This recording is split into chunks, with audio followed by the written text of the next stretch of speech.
पढ़े सुने जो प्रेम से वह हो जाए शुद्ध स्वरूप। यह 28वां अध्याय कार्तिक कथा अनूप। सनातनी में आप सबका एक बार फिर से हार्दिक स्वागत है। तो आज हम इस अंक में श्रवण करेंगे कार्तिक मास महात्म कथा अध्याय 28। तो आइए हम जुड़ते हैं कथा अध्याय 28 से। धर्मदत्त ने पूछा, मैंने सुना है कि जय और विजय भी भगवान विष्णु के द्वारपाल हैं।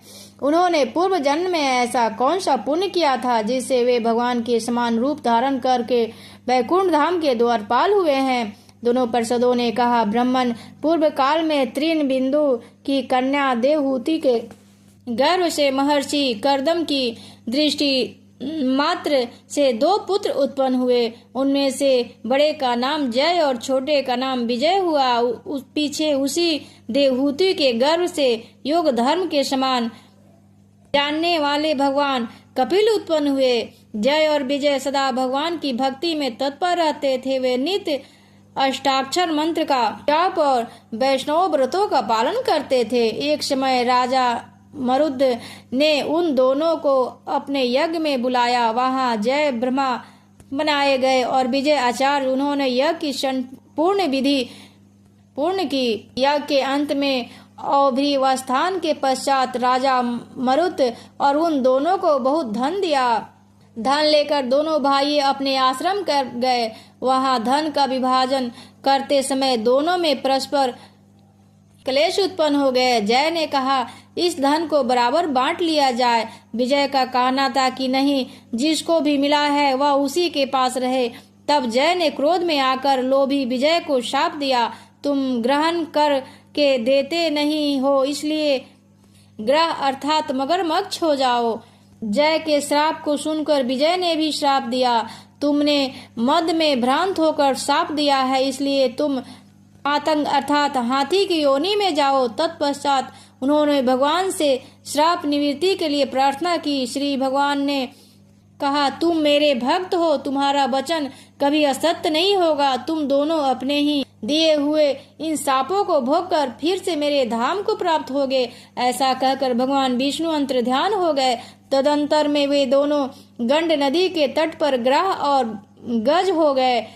उसमें भी उन्होंने पूर्व जन्म का स्मरण रहा और वे भगवान विष्णु के व्रत में तत्पर रहे। इसी समय वह गजराज कार्तिक मास में स्नान के लिए गंडक नदी में गया तो उस समय ग्राह ने शाप के हेतु को स्मरण करते हुए उस गज को पकड़ लिया। ग्राह के पकड़े जाने पर गजराज ने भगवान रमननाथ का स्मरण किया। तभी भगवान विष्णु शंख चक्र और गदा धारण किए वहां प्रकट हो गए। उन्होंने चक्र चलाकर ग्राह का गजराज का उद्धार किया और उन्हें अपने ही जैसा रूप देकर वैकुंठ धाम में ले आए। तब से वह स्थान हरि क्षेत्र के नाम से प्रसिद्ध है। वे ही दोनों विश्व विख्यात जय और विजय हैं जो भगवान विष्णु के द्वारपाल हुए। धर्मदत्त, तुम भी ईर्ष्या और द्वेष का त्याग करके सदैव भगवान विष्णु के व्रत में स्थिर रहो। समदर्शी बनो। कार्तिक माघ और वैशाख महीने में सदा प्रातः काल स्नान करो। एकादशी व्रत के पालन में स्थिर रहो।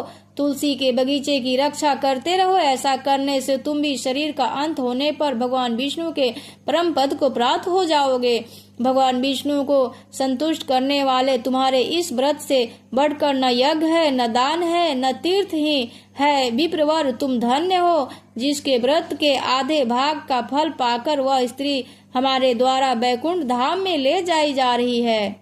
नारद जी बोले, हे राजन, धर्मदत्त को इस प्रकार उपदेश देकर वे दोनों विमानचारी पार्षद उस कलहा के साथ वैकुंठ धाम को चले गए। धर्मदत्त जीवन भर भगवान के व्रत में स्थिर रहे और देहावासन के बाद उन्होंने अपनी दोनों स्त्रियों के साथ वैकुंठ धाम प्राप्त कर लिया। इसी प्राचीन इतिहास को जो सुनता है और सुनाता है वो जगत गुरु भगवान की कृपा से उनका सानिध्य प्राप्त करने वाली उत्तम गति को प्राप्त होते हैं। इस तरह से कार्तिक मास महात्म कथा अध्याय 28 संपूर्ण हुआ।